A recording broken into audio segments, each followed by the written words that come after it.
In this video, we will be going over the different types of triangles, followed by some properties, and then we'll go over some examples. So a triangle is a polygon with 3 sides, and we'll label those lowercase a, lowercase b, and lowercase c. And as a result, there are 3 interior angles that are formed, and we'll label those with a capital A, capital B, and a capital C. And we'll go over later in this video why we labeled this triangle the way that we did. There are different types of triangles based on both angles and lengths of sides, so we'll start with the more intuitive side of things. I'm sure you've all heard of acute, right, and obtuse angles before, but if not, or if you need a refresher, this is basically the same explanation. An acute triangle is made up of 3 angles all less than 90 degrees. A right triangle has 1 angle that is exactly 90 degrees. And we'll talk more about right triangles in later videos. Finally, an obtuse triangle has 1 angle that is more than 90 degrees.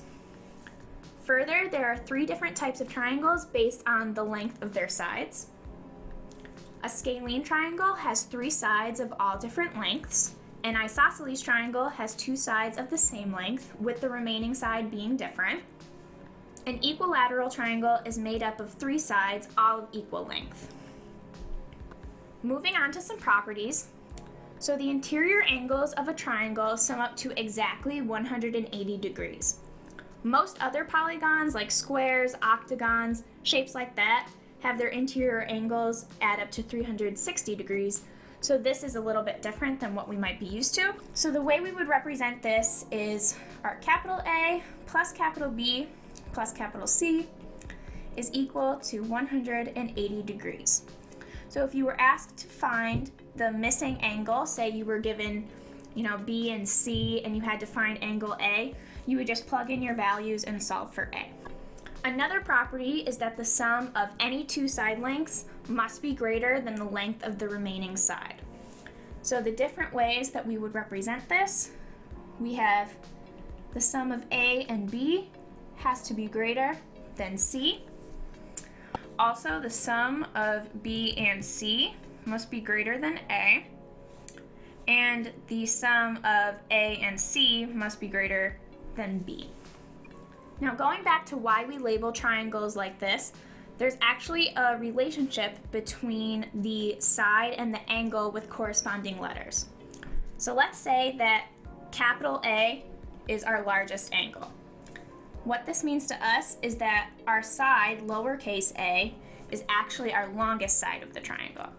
We can extend this to the smallest angle and the shortest side, so say C was our smallest angle, lowercase c would be our shortest side. The final property that we'll go over in this video is that 2 triangles are considered to be similar if all of their angles are the same and their sides are proportional. So if we had this triangle with angles of 57 degrees, 45 degrees, and 78 degrees, and we had side lengths of 5 feet, 6 feet, and 7 feet, a similar triangle would have all of the same angles, so we'll label those again, 57, 45, and 78. And then we just need to multiply all of the sides by the same constant, and all of those triangles will be similar. So as an example, let's say we multiplied all of these sides by 2, then the side lengths of our similar triangle would be 10 feet, 12 feet, and 14 feet. Moving on to some examples. So this example in particular is going to apply much of what we just went over in this video, so we're going to break this up into parts. So the first part of this question is to find the missing angle of the triangle. So we see that we were given the angles A and B, and we're trying to solve for angle C. So the way we would do this is we would say we need to find angle C, and we know that all of these angles add up to 180. So we would take 180 degrees, and we would subtract the sum of the 2 angles that we were already given. So 35 plus 75 is 110. So we have 180 degrees minus 110 degrees, and that just leaves us with 70 degrees.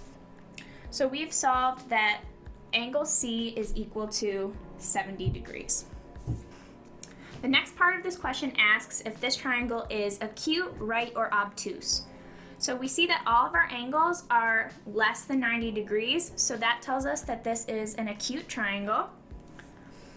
And then the final part of this question, which of these sides is longest, A, B, or C?